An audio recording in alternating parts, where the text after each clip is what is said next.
What's going on, guys? Welcome back to WWE Network and Chill, where I, Graham G.S. Matthews, break down all the original content you watch on the WWE Network, on Peacock, and on Vice. As today we're talking Season 3, Episode 3 of Dark Side of the Ring, entitled The Ultra-Violence of Nick Gage. Now, this is technically the third episode. The Brian Pillman episode was 2 parts, having been 2 hours, so that's why this is Episode 3. I didn't really know a lot about Nick Gage going into this episode. I've heard the name before. I don't watch any GCW at all. I think I've seen him maybe at StarCast. I might have seen him. I haven't seen any of his matches. I know that for sure. I've definitely heard the name.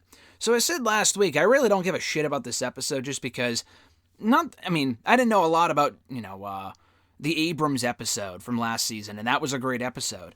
I just thought it was weird to showcase someone who's still wrestling now. You know what I mean? Maybe that's why they did it. I think that is why they did it, because all these stories that they do are all past events and people who have passed away. Nick Gage is not dead, at least not yet according to him. Although he was dead for 7 minutes at one point, which we'll get into. I did come away from this episode, all the episodes are good, so I did come away from the episode appreciating that they did it, because he does have a very interesting story. For better or for worse, I hate the hardcore wrestling shit. This episode was hard to watch at certain points for certain shit that he did in the ring. Not even the stuff that he did outside of the ring, but even some of the stuff, more specifically the stuff he did inside the ring. Because I'm not a big deathmatch fan. And I think they're already doing an episode on the deathmatch shit, I believe, on FMW later on in the season. So that's why I thought it was a little weird. They were kind of doing two of, not the exact same thing, because I think FMW is more about the promotion and not one particular person. But anyway, I thought this was a very good episode overall, and obviously I know a lot more about Nick Gage now than I did initially, and I came away appreciating the fact that they did do the episode, because I thought this was very interesting, if nothing else. So he is referred to as the Undisputed King of Deathmatch Wrestling, and his goal with the hardcore wrestling, or really just with hardcore wrestling in general, not just specifically Nick Gage, not just hardcore wrestling, but deathmatch wrestling, is to escalate a match to new heights to satisfy that bloodthirsty wrestling audience, is what they call it. And Gage says that you just have to love it, because you put your body on the line every single time. You really beat the fuck out of yourself when you do these type of matches. If you don't love it, you're not going to be good at this, and you're not going to want to do it, and it's not going to be worth it. You have to love it. He does call himself the best deathmatch wrestler in the world, and I assume it's hard to dispute that after having watched a lot of his material here. He also says that he's ahead of the MDK gang, which stands for the Murder, Death, Kill Gang, and he calls deathmatch wrestling awesome. So we hear a lot from Jon Moxley, former AEW World Champion, former WWE Superstar, obviously currently in AEW. They have a very, I don't know if close relationship is the word, but they've crossed paths a lot on the independent scene, specifically a lot earlier on in Moxley's career pre-WWE. So it was cool that they got Moxley involved in the episode. I thought he was a great talking head for the episode. So Gage, they both remember a match they had on the independent scene where Gage used a pizza cutter on him. Like legit cut him open. And Moxley didn't think that it would be for real until he actually sliced his forehead and sliced him across the mouth to the point where Moxley thought he lost his tongue. Like, that's how fucking brutal it was, which is disgusting. But Moxley says, he kind of makes it worthwhile talking about how he does it for that roar and appreciation of the audience. That's why he wrestles. Maybe not deathmatch wrestling specifically. It just kind of gets a bigger reaction for, obvious reasons. But he doesn't do it for the fame. He doesn't do it for the fortune or the money or whatever. He does it for that adulation from the audience. And he got it coming out of that match. They talk about the Tournament of Death that takes place in Delaware every year. And Gage, in the finals of this Tournament of Death, took on a guy, a foreign wrestler from Germany maybe, called Thumbtack Jack. And we hear a lot from Brett Lauderdale on this episode. He owns and promotes currently GCW. In this match, it was a referee, I believe. I think he was the ref, if not like one of the cameramen. Either way, he was right there. He had a front row seat essentially for this match, and probably in the ring for it as well. So glass tubes surrounded the ring. Very early on in the match, at the very beginning of it, Jack threw Gage to the outside, but the way that Gage landed, it wasn't really just the tubes themselves, but it was the way that he landed on this weirdly placed tube that sliced him right open on his side, and it was really, really bad, to the point where they had to stop the match.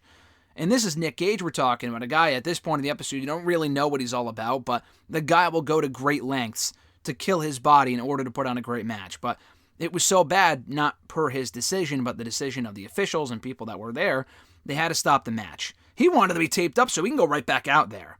And this was for CZW, I believe, for those wondering. So he got seriously sliced up in this match from that one spot, to the point where a helicopter had to come pick him up. He was losing that much blood. He actually flatlined, Moxley said, for a solid 7 minutes. He was illegally dead for 7 minutes due to losing too much blood. And after that, he never thought that was it for him. He never actually contemplated, oh, maybe I should do something else, blah, blah, blah. No, he was like, I'm still doing this. There was never a second thought in his mind that he would continue to wrestle. So after that scary story, we go back a bit to his upbringing and how he grew up in National Park, New Jersey. He had a single mom.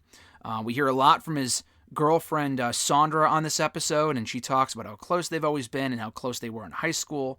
How they've always been close, but she talked about how close Nick was with his mom and how the mom suffered from breast cancer as well. The dad was a wrestling fan. Early on, he just wasn't in the picture because they were divorced parents. So he would go to his dad's house every once in a while, I guess, as divorced parents do, as divorced kids do. So the dad was a massive wrestling fan. That was how he got into it. He always watched Saturday Night's Main Event over there, and he thinks that his dad probably regrets getting the kids into wrestling, him and his brother, Chris, because they completely destroyed their dad's house. From there, they started up their own promotion called Hardcore Backyard Wrestling, where they were doing hardcore shit even back then. Like barbed wire matches on a trampoline. That's how crazy it was. And he was inspired specifically by Cactus Jack versus Terry Funk. And I believe it was not ICW. I forgot what the promotion name was. It wasn't FMW, but it was in 95. And from there he fell in love with ECW, and that led to CZW. So earlier on in his career, because they both got into it together, he teamed with his brother, with his brother Chris, and they were called the Wilson Brothers. So his girlfriend remembers seeing Nick go through a fiery table one time, and she would never run to the back, except for this one instance where she had to run to the back because he was incredibly fucked up. And he said he was okay, but she could tell that he wasn't. And he finished the match anyway. He went through, I don't know if he did the move or he got put through the table. Either way, his back was disgusting. He was even people tell you to stop, drop, and roll. That shit didn't work, and he was still on fire anyway. His back was black. It was disgusting. So how did he deal with the pain? Brett talks about he didn't go to yoga. He didn't do whatever. He didn't do yoga. He didn't go to physical therapy. He popped prescription pills. He did heroin at one point. And Brett even admits that all of Nick's income went to drugs, absolutely. And as a result, he became an addict. From there, his relationship with his brother deteriorated. They had a match against each other on a show where Chris won in a few minutes by hitting his finisher on... I don't know exactly what happened with the relationship. Maybe they talked about that and I missed it. But it seemed like they just kind of fast-forwarded to a match they had on a show against each other. Chris, again, won in a few minutes, hitting his finisher on Nick. Almost dislocated, broke his shoulder. And that really pissed Nick off, and that was pretty much it. I don't think they spoke after that, I believe. And then from there, his mom passed away from breast cancer. That was really when he stopped caring and stopped giving a shit. And he had no one aside from his girlfriend. He found out that his dad passed away. That was it. He wasn't talking to his brother. His parents were gone. And he was on the verge of homelessness at that point. So he moved in with his girlfriend's mom. That was where she lived at the time. He just did absolutely nothing. He would sit on the couch and just do nothing all day. And he got into an argument with his girlfriend's mom. And the mom kicked them both out. They both got kicked out. And they had nowhere to go, so he broke into Brett's apartment. Brett came back from doing a tour or something over in Europe, and he broke in and saw Nick and his girlfriend on the floor, sleeping on the floor of his apartment after having already broken in. He saw that someone broke into the place. He didn't know it was Nick until he looked at him. Then he kicked him right out. And then Nick was at, he had nothing at that point. It was him and his girlfriend. I'm not sure where his girlfriend was in that moment. But he was walking down the street. It was freezing, 10-degree weather, blah, blah, blah. He walked past a bank, and he's like, I got to rob this bank. And he said he pussied out, in his words. And then he kept walking, saw another bank, and he's like, well, I got to do it. So we went into the bank, robbed it. I didn't have a weapon or anything, but he wrote on a piece of paper, I have a gun, give me all your money. Told her to hurry up. Typical bank robber stuff, that you see in movies and shit. Took all the money. And the funny thing was that Moxley knew when this made the headlines the next day. You could see clear as day that it was Nick Gage. And he was on the run so the cops could never find him. He didn't have a mask on or anything. He literally, it was a spur-of-the-moment thing. It was completely stupid. I mean, robbing a bank, period, is stupid, but the guy didn't even have a mask to protect his identity. You know what I mean? His girlfriend was shocked when she found out about it. He just took her, and they went together to Atlantic City to run from the police. And Bret kept in contact with them, and Bret even knew when he saw the money, because Nick initially brought the money back to his house and poured it all over the table and said that he took it from a drug dealer or something. Bret knew, no, this is like crisp new money. Like, this is from a bank. Did you rob a bank? And he said yes. So, again, Nick fled to Atlantic City, where he was for like a week and a half. And his only goal was to spend every dime that he had, or all this money, just to spend it all. So, as a result of that, he was talking to Bret every day, and Bret asked him every day on the phone, are you ready to turn yourself in? And he always said no, up until like 9 days later when he said, okay, I'm ready. So Bret brought him to Burger King, got some food. Burger King was like his favorite place to go, I guess, for a Whopper. And then he turned himself in. So he pled guilty to second-degree bank robbery and was sentenced to 5 years in prison. Chris, he said his brother never came to visit him. Bret always visited him. I guess the relationship was always pretty good. And he got nonstop fan mail when he was in jail. And that really motivated him to get out and be a better person, blah, blah, blah. So he trained hard, really, really hard when he was in the gym. And they show these stacks of letters that he got in there, which is crazy. But he was released within 4.5 years, I believe, on March 31st, 2015. So it was either within 4 years, 4.5 years. And he was released on parole. So in that time, during his jail sentence, Bret took over GCW. So he was ready to welcome Nick Gage back to GCW in this, big promotion that had grown in his absence. And they wanted to start up a tournament. Instead of calling it the Tournament of Death, they were going to call it the Nick Gage Invitational. But while all of this was going on, while they were preparing for his return to independent wrestling, he fell into some more bad habits. Once again, failing a drug test, taking someone else's urine for the test. And there was probably more to it that Bret just couldn't remember. But because of that, he was taken back to jail because he failed his parole, and they put him back in prison, I believe, for another 2 years. Only after being out for a few months initially. So I think it was 2 years. He was either sentenced to 2 years or whatever, but he was in there for at least up to 2 years. He returned to GCW as soon as he got out again, and that was when he came up with the Murder, Death, Kill gang for what to call his fans, because they were really supportive. So during his GCW run, he had a match, which is pretty infamous at this point. I watched his documentary on it last year, so I remember the match. I didn't watch it at the time, but it was with David Arquette. David Arquette talks a lot about this in his documentary from last year, but they recap why he was so disliked by the wrestling audience for a while. I think at this point it's kind of gone, but 21 years ago at this point, in 2000, he won the WCW World Heavyweight Championship. He was booked to win it. People hated him for it. They recap that here. And he got asked to face Nick Gage, and he thought that would be the perfect place to prove that he's tough and that he belongs in this industry and to really redeem himself as a wrestler, which is something he actually is passionate about. And he agreed to do a death match. And Gage, they went out to lunch right before the match, and Gage said, do you know what you're getting yourself into here? Like, this is real, there's going to be glass and all this other shit. Arquette said, fine, I have no issue with bleeding, just don't cut me. And Gage is like, okay. So they have the match. Arquette was supposed to throw a few bad punches on purpose, then Gage would go off on him, which he did. Arquette did like a Hurricane Rana and jumped off to the outside on top of Gage. So he really got going, and then when he started to lay his shit in a little more, according to Gage, that was when he got pissed off. So Gage just took it to that next level. He gave him the dreaded pizza cutter, the same pizza cutter he gave to Moxley, 10, 15 years earlier? He gave it to David Arquette during their match, and he cut him open on the forehead. He put it in his mouth, which is disgusting. And then Gage stabbed him in the neck, I think unintentionally, with a part of a light tube. And that really pissed Arquette off. So Arquette just turned around and grabbed Gage by the neck, and that was really when it turned into a shoot, it seemed. Arquette hit him with a chair, and that was really when Gage got pissed off. So he hit him with a judo throw, and while he's pinning him, he said, don't you dare get the fuck up, otherwise I'm going to beat the fuck out of you, blah, blah, blah. So Arquette does not kick out. He beats him with the judo throw, which is pretty anticlimactic given the nature of the match. And then as soon as he gets pinned, they show footage like it was Austin Aries and Johnny Impact from Bound for Glory 2018. He just got up, Arquette did, as soon as he was pinned, and just walked off.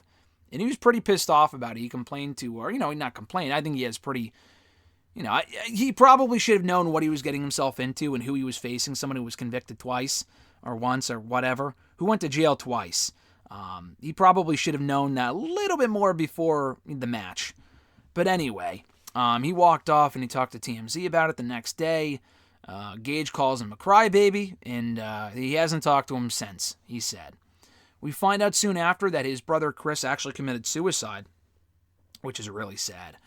After the passing of his mom and his dad, now he officially, all the people that he grew up with are now gone. So I guess the brother was doing really well for a while. The girlfriend would have never expected this from him, but Brett, I guess, had a much closer relationship with the brother than the girlfriend or even Nick did. And when Gage got better, that was when the brother got worse, and the roles kind of were reversed, and he couldn't really recover. He had mental health issues and substance abuse issues, So apparently he stole a car before being chased by police and jumping off a bridge.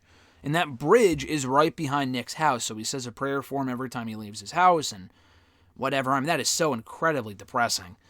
And he even says here, like, it reminded me of Roddy Piper's documentary, not the A&E one, but the one he put out, a couple of years ago, maybe 10 years ago. He died in 2015, but I forgot, maybe 20 years ago, I don't remember. But he said in his documentary, yeah, I'll be dead before I hit 65, and he was. And Nick said here, I feel like I'm going to die sooner rather than later, and I'm okay with that.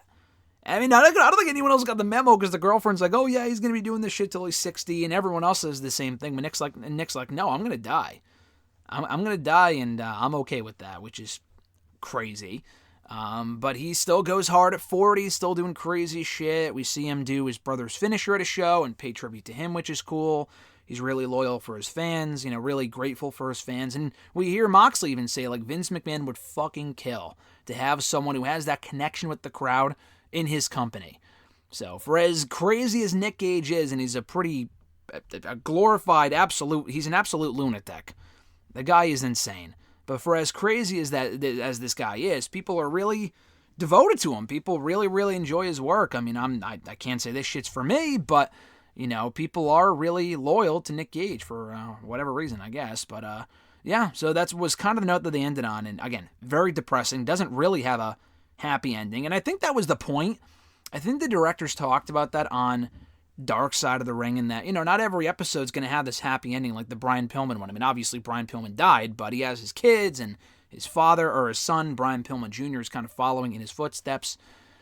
We don't have that here. Nick Gage is still wrestling, which is nice. He's not dead, but his brother's gone. He did a lot of bad shit, went to prison.